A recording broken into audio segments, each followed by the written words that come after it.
keeping a game series alive for almost 30 years is an impressive feat, especially for a game like Resident Evil. I mean, there's only so many ways to make jump scares and zombies not start to feel stale. And yet, Resident Evil 9, or Resident Evil Requiem, has launched with rave reviews, it's a must play title, and it's another opportunity for me to try out a brand new series. I've never played the series before, but my husband is a huge fan. This wasn't out of any snobbery on my part towards the horror genre, but I do know that snobbery is there in video game discourse. Hell, in a lot of discourse about art, actually. And also a lot of discourse, apparently, in tourism. See, if you haven't heard me say it before, I live in the best city in America, Philadelphia, which is home to one of the most haunted buildings in America. And every October, this grim landmark transforms into a massive, sprawling, famously terrifying haunted house. And in the summer, it actually opens up its courtyard to food trucks and to be a beer garden. The ESP historical nonprofit, rather than turn its nose up at people's love of ghosts and horror, leans into it. The money that this place makes on the yearly haunted house helps preserve it as a historical site that the city easily could have knocked down and dismissed as a grim eyesore. There have been ghost hunting groups that come through and try to capture audio and video of the famous rumored supernatural. Eastern State Penitentiary does not turn up its nose at its haunted reputation, and instead they use the fun part and people's curiosity as a gateway to get people also interested in history, and to fund this memorial and important discussions about incarceration reform. I can't help but feel like Resident Evil Requiem does the same thing. It turns people's love of horror and a good adrenaline rush into a lesson in brilliant game design. Resident Evil Requiem provides the strength of linear design. It's the game structure, not freedom, that makes the tension of the game work. Requiem reminds me just how good linear progression can be when you have great design behind it. I wish we didn't treat linear like a dirty word in gaming. I actually talk about this a lot in my Fire Red video as well, because here in Resident Evil Requiem, the linearity is what controls the brilliant ebb and flow of tone. I think because we have had so many gorgeous and amazing open world experiences, it has given some gamers and developers a little bit of this linear is bad brain rot. I saw someone complain that in this game, the monsters are too scripted and you can figure out how they move around the environment. Like, yeah, dude, it's a puzzle. You're supposed to be able to figure out a puzzle. It would not even be a little bit satisfying to just flounder around and retry a level until you just happen to not die. That's like complaining that you can figure out a Dark Souls boss. It's just kind of life that there's always going to be someone who misses the point out there.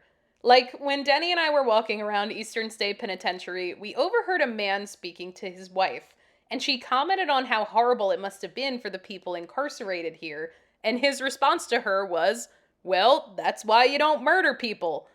Despite the museum having numerous exhibits and displays laying out very clearly that not only was this torture, that there were people incarcerated here for crimes that were not murder and things that we would not consider a crime today, including children.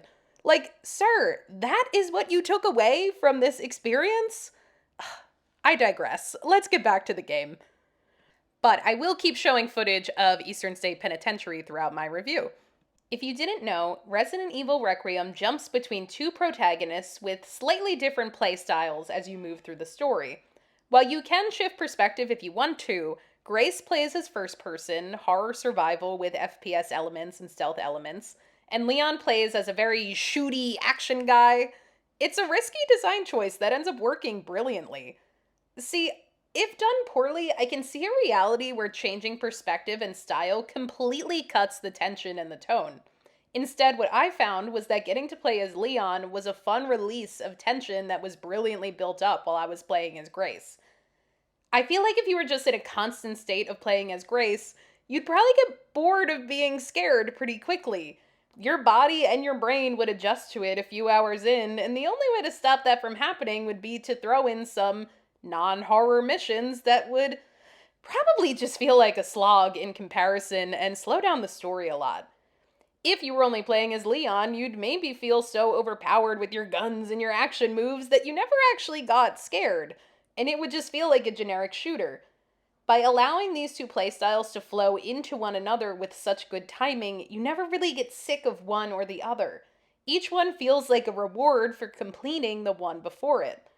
I found this shift over especially satisfying after I played through the mission where you get to meet the girl, the big scary one. That is a damn scary monster and setting, and releasing that adrenaline as Leon with a virtual chainsaw? Amazing. Stepping out of your comfort zone is a tough sell for gamers. This hobby is expensive. If you're going to invest $60+ or take up precious space on your Christmas list, you want to be pretty damn sure you're going to enjoy the new game that may need to occupy you for a couple months until you have the spare cash.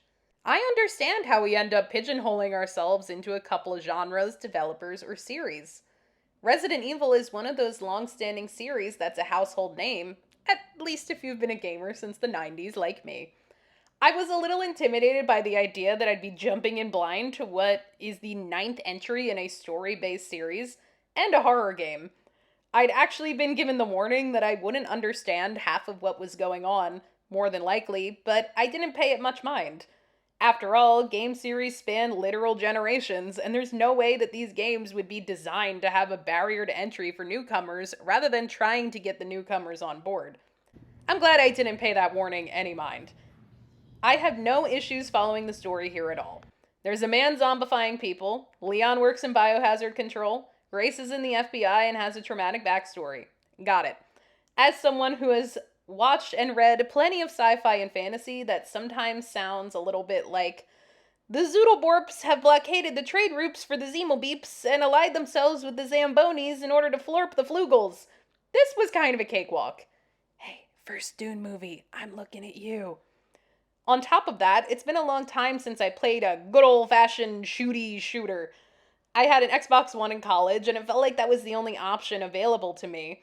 But after 8 years of returning to my roots as a Nintendo kid, 2 open-world Zeldas, some sandbox Marios, lots of Pokemon, a few platformers, and so many cozy games, I have been craving something a little more serious. I hope that doesn't come off strange. Obviously, I love all those games, and their lighthearted, family-friendly charm got me through the stress of my 20s, but my desire for something that felt a little bit more grown-up is actually what brought me to Metroid. But Metroid Prime 4 had a whole host of problems. It's nice to play Requiem and be enjoying its more heart-pounding, serious tone without having to navigate anything super negative or tedious.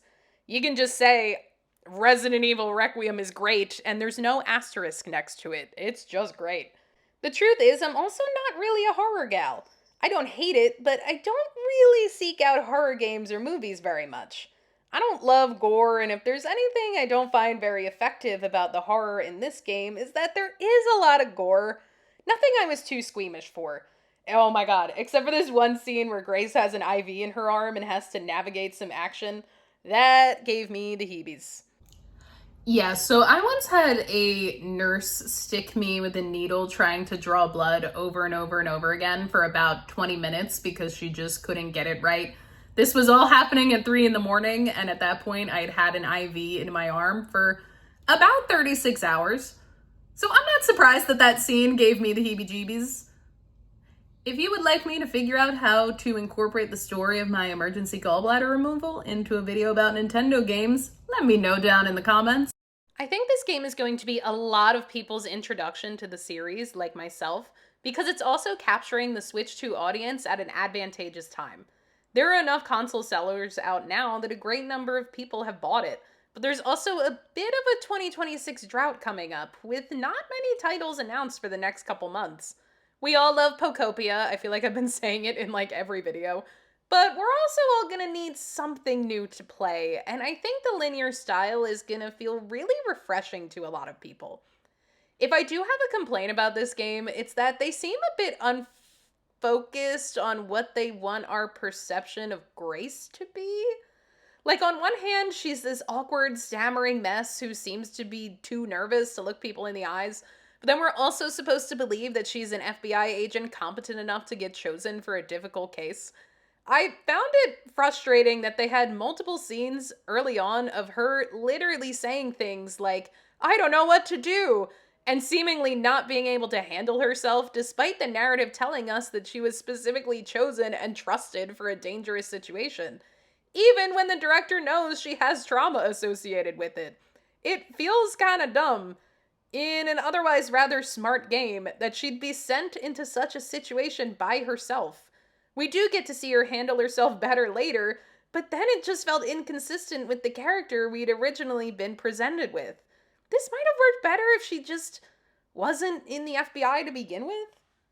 Resident Evil Requiem makes horror fun without ever deviating from its dark tone.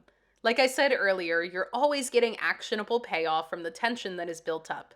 The setting and monsters are effective at scaring the hell out of you, but the game always shows you a way out, too, that you can figure out.